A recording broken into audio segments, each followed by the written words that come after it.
Assalamualaikum warahmatullahi wabarakatuh. Perkenalkan, nama saya Bella Eka Putri Oktaviana dari kelas Sistem Informasi A dengan NIM 2205121424. Baik, di sini saya akan menjelaskan materi tentang sejarah komputer. Materi yang saya bahas kali ini ada beberapa poin. Yang pertama ada pengertian komputer, yang kedua ada sejarah perkembangan komputer, dan yang terakhir ada kesimpulan. Untuk yang poin pertama, yaitu tentang pengertian komputer. Komputer adalah alat yang dipakai untuk mengelola data menurut perintah yang telah diprogram. Kata komputer semula dipergunakan untuk menggambarkan orang yang pekerjaannya melakukan perhitungan aritmatika dengan atau tanpa alat bantu. Tetapi arti kata ini kemudian dipindahkan kepada mesin itu sendiri. Pada awalnya, pengolahan informasi hampir eksklusif berhubungan dengan masalah aritmatika, tetapi komputer modern dipakai untuk banyak tugas yang tidak berhubungan dengan aritmatika. Next, sejarah perkembangan komputer dari generasi ke generasi. Sejak dahulu kala, proses pengolahan data telah dilakukan manusia juga menemukan alat-alat mekanik, elektronik untuk membantu manusia dalam perhitungan dan pengolahan data supaya bisa membantu mendapatkan hasil lebih cepat. Komputer yang kita temui saat ini adalah suatu evaluasi panjang dari penemuan manusia sejak dahulu kala, berupa alat mekanik maupun elektronik. Saat itu, komputer dan piranti pendukung telah masuk dalam setiap aspek kehidupan dan pekerjaan. Komputer yang ada sekarang memiliki kemampuan yang lebih dari sekedar perhitungan matematika biasa. Selanjutnya,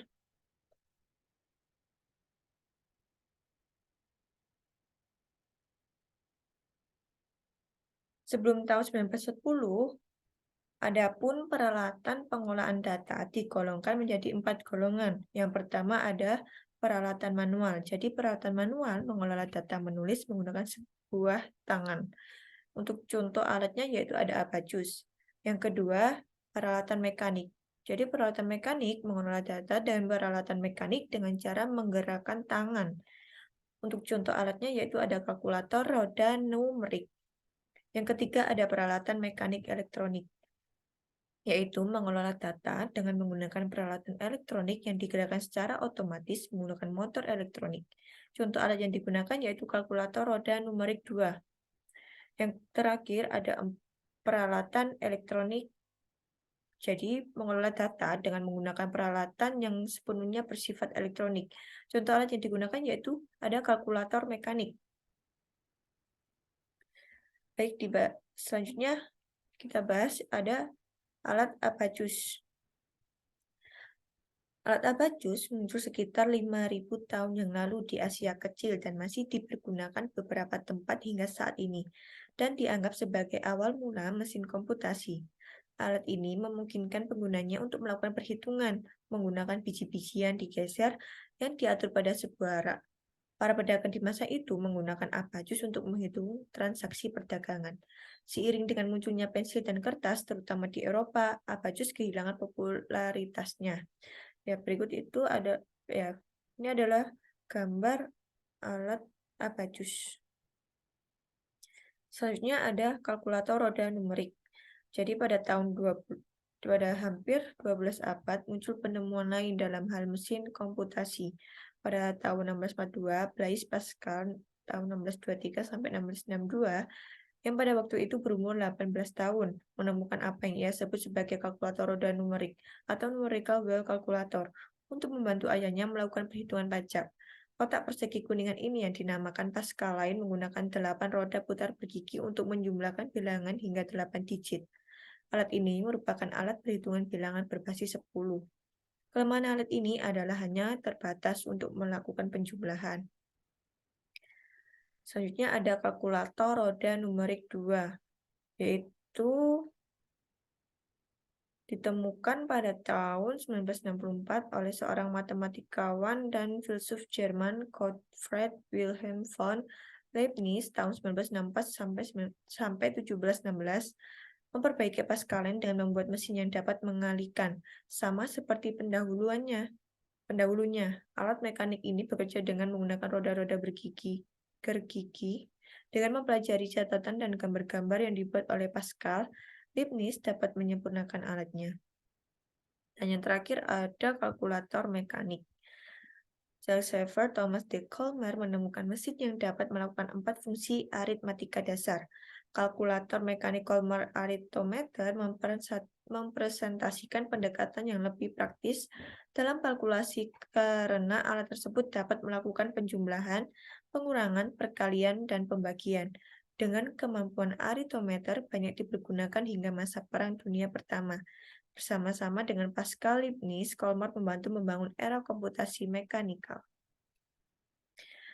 Dan setelah tahun 1940, ada pun sejarah perkembangan komputer dari generasi ke generasi. Yang pertama, ada komputer generasi pertama tahun 1940 sampai 1959. Yang kedua, ada komputer generasi kedua tahun 1959 sampai 1965. Yang ketiga, ada komputer generasi ketiga tahun 1965 sampai 1970. Yang keempat, ada komputer generasi keempat tahun 1970 sampai 1990-an. Yang kelima, ada komputer generasi kelima sekarang hingga masa depan nanti. Oke, yang dibahas pertama ada komputer generasi pertama tahun 1940 sampai 1959. Untuk komputer generasi pertama, dikarakteristik dengan fakta bahwa instruksi operasi dibuat secara spesifik untuk suatu tugas tertentu. Setiap komputer memiliki program kode biner yang berbeda yang disebut bahasa mesin atau machine language. Hal ini menyebabkan komputer sulit untuk diprogram dan membatasi kecepatannya. Ciri lain komputer generasi pertama adalah penggunaan tube vakum atau yang membuat komputer pada masa tersebut berukuran sangat besar dan silinder magnetik untuk penyimpanan data. Berikut ada contoh komputer generasi pertama. Mark I, ada Mark II, IBM 701, ada UNIVAC II, dan ENIAC atau Electronic Numerical Integrator and Computer. Untuk yang pertama ada Mark I, Mark II, dan IBM 701. Mark I rampung pada tahun 1994 oleh seorang profesor Universitas Harvard Howard Aiken. Pada saat itu, IBM memonopoli peralatan pemroses data Panzer Card. Pimpinan IBM tidak merasa bahwa komputer tersebut UNIVAC I bisa memanfaatkan mesin Panzer Card. Untuk itu, mereka tidak mau memasuki pasar. Belum sempat UNIVAC saya sukses, IBM membuat keputusan baru untuk mengembangkan dan memasuki pasar komputer.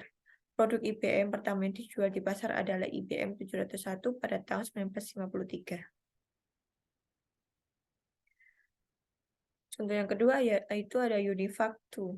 UNIVAC II merupakan komputer digital yang dikembangkan oleh J. Presper Eckert dan John McCulley. Sebagai komputer yang diproduksi secara komersial, sebelumnya belum ada penjualan komputer secara bebas dan komersial. Contoh yang terakhir ada ENIAC. ENIAC merupakan generasi pertama komputer digital elektronik yang digunakan untuk kebutuhan umum. Program ENIAC dirancang pada tahun 1942 dan mulai dibuat pada tahun 1943 oleh Dr. John W. Lockley dan John Presper dan baru selesai pada tahun 1946. Jadi pada tahun generasi pertama itu komputer berukuran sangat besar sekali. Selanjutnya kita bahas komputer generasi kedua tahun 1959 sampai 1965. Jadi komputer generasi kedua menggantikan bahasa mesin dengan bahasa assembly. Bahasa assembly yaitu bahasa yang menggunakan singkatan untuk menggantikan kode biner. Pada awal 1960-an, mulai bermunculan komputer generasi kedua yang sukses di bidang bisnis, di universitas, dan di pemerintahan. Komputer-komputer generasi kedua ini merupakan komputer yang sebelumnya menggunakan transistor. Baik, selanjutnya ada contoh dari komputer generasi yang kedua. Ada PDP, ada IBM 1404, dan UNIVAC III.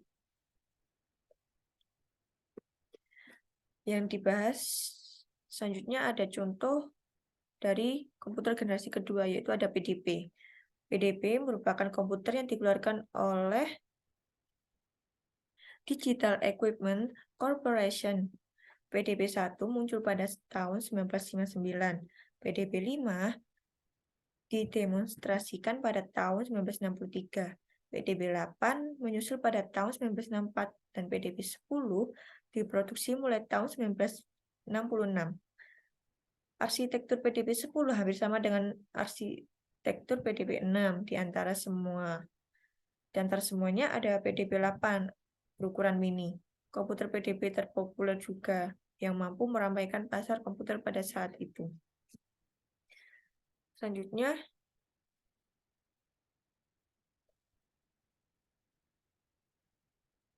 ada contoh dari komputer generasi yang kedua itu ada IBM 1401 dan UNIVAC 3. Untuk yang dibahas ya, itu ada IBM 1401 mulai diperkenalkan pada masyarakat umum pada tahun 1965. Tanya IBM 1401, namun komputer generasi kedua jenis IBM memiliki beberapa versi lainnya, meliputi IBM 700, IBM 770, IBM 780, IBM 1400, dan IBM 1600. Namun di antara itu semua, IBM 1401 adalah tipe komputer yang paling umum digunakan untuk kepentingan perusahaan industri.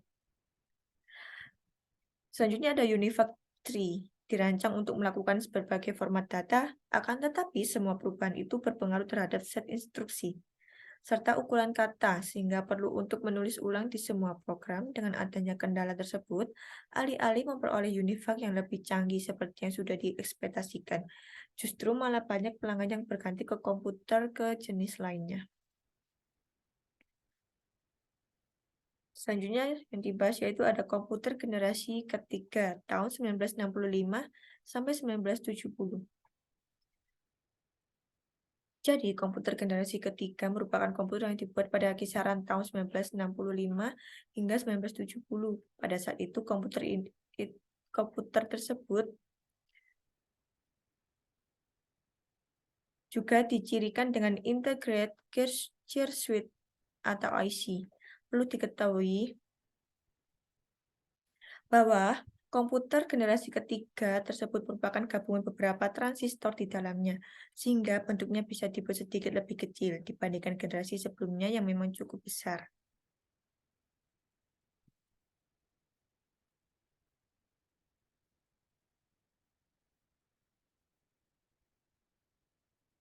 Berikut contoh komputer dari generasi ketiga ada Apple II, PDC 808, IBM System 360. Untuk contoh yang dari komputer generasi ketiga ada Apple II. Apple II yaitu pastinya merupakan produk lanjutan dari Apple I sekaligus produk perbaikan dari seri sebelumnya. Karena terdapat masalah terbatas dana pada saat pembetulan Apple I hingga baru terwujud pada seri selanjutnya di Apple II.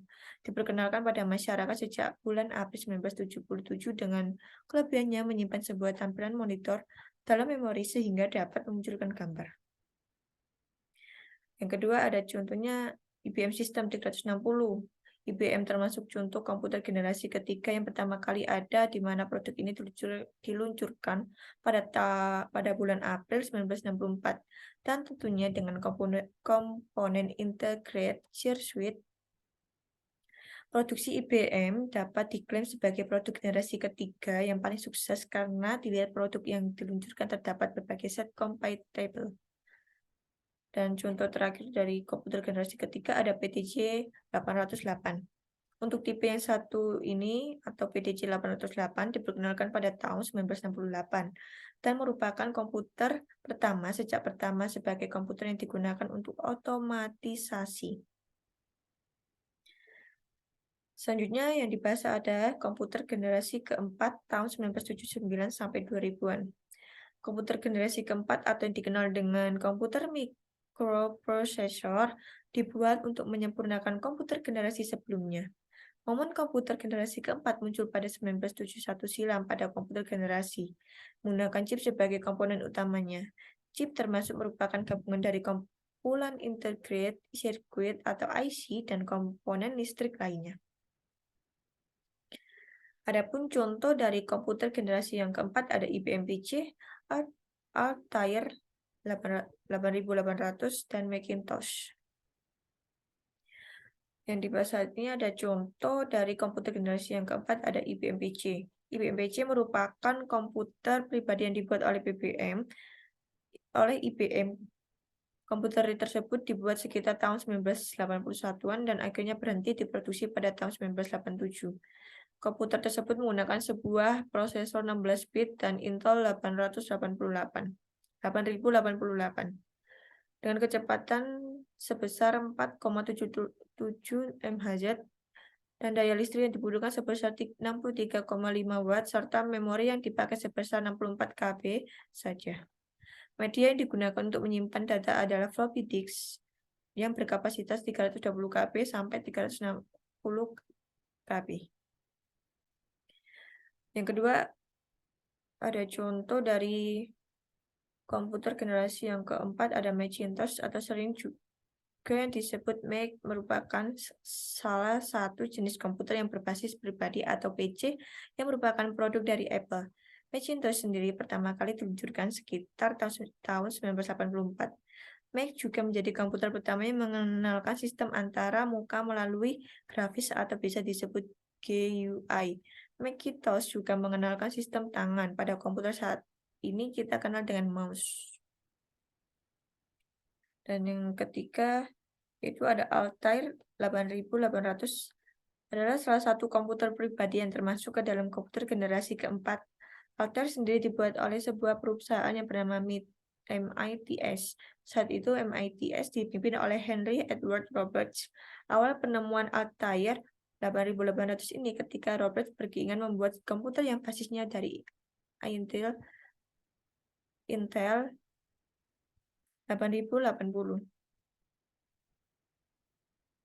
Dan yang terakhir ada komputer generasi kelima, sekarang hingga masa depan. Komputer generasi kelima adalah salah satu komputer yang telah memakai mikroprosesor dengan teknologi ULSI. Teknologi ini dapat memungkinkan pemedataan 10 juta komponen dalam sebuah mikroprosesor, di mana komputer ini mulai berkembang sejak tahun 1980 sampai saat ini. Dan contoh komputer generasi kelima ada IBM PC 5150, BM5140, ada yang disebut laptop, dan ada MacBook. Contoh dari komputer generasi 5 ada IBM PC 5150, yaitu komputer pribadi pertama yang dibuat secara massal oleh IBM. Diluncurkan pada 12 Agustus 1981, IBM PC 5150 dilengkapi prosesor 16 bit Intel 8088, power supply 63,5 watt, dan memori berukuran 64 KB. Media penyimpanan berupa floppy disk drive 5,25 inci dengan kapasitas 320 KB atau 360 KB. IBM PC terdapat ROM yang dilengkapi dengan interpreter bahasa Microsoft Cached Basic. Hal ini membuat bila tidak ada sistem operasi dimuat, pengguna bisa melakukan pemrograman sendiri. Yang kedua ada BM5140. Laptop yang pertama telah dipasarkan oleh IBM pada tanggal 2 April 1996. Pada masanya laptop ini kurang begitu sukses dipasarkan sebab adanya kalah saing dengan produk lain yang memiliki kapasitas media penyimpanan yang lebih besar dengan prosesor yang lebih cepat dan ukuran harga yang lebih murah. Dan yang terakhir contoh dari komputer generasi kelima ada MacBook. MacBook merupakan seri komputer jinjing Macintosh dari Apple, di mana MacBook pertama kali diperkenalkan pada tahun 2006. MacBook menggunakan prosesor Core 2 Duo dengan merupakan transisi PowerPC ke Intel. Casing MacBook yang tipis dan bobotnya yang ringan namun memiliki performa yang baik serta daya tahan baterai yang cukup tahan lama, menjadikan MacBook sebagai komputer keunggulan Apple yang paling laris hingga saat ini. Dan poin yang ketiga ada kesimpulan. Kesimpulannya yaitu pada awalnya komputer dibuat untuk memudahkan proses perhitungan matematika agar perhitungannya lebih rumit dilakukan dengan lebih yang cepat dan lebih mudah. Lalu komputer dikembangkan sebagai alat untuk memecahkan suatu masalah atau kode pada saat Perang Dunia Kedua. Tetapi seiring dengan perkembangan zaman, komputer digunakan untuk memudahkan pekerjaan sehari-hari yang asalnya memudahkan militer lalu berlanjut untuk bisnis dan sekarang untuk individu. Oleh karena itu, sekarang kita dapat menemukan komputer dimanapun yang dulunya hanya untuk kalangan militer lalu bisnis. Sekarang kita juga bisa membawa komputer jinjing atau juga bisa disebut dengan laptop. Itulah mengapa perkembangan komputer menjadi begitu pesat saat ini dari tahun ke tahun. Sekian materi yang saya sampaikan. Apabila ada salah kata, saya mohon maaf. Dan saya akhiri. Wassalamualaikum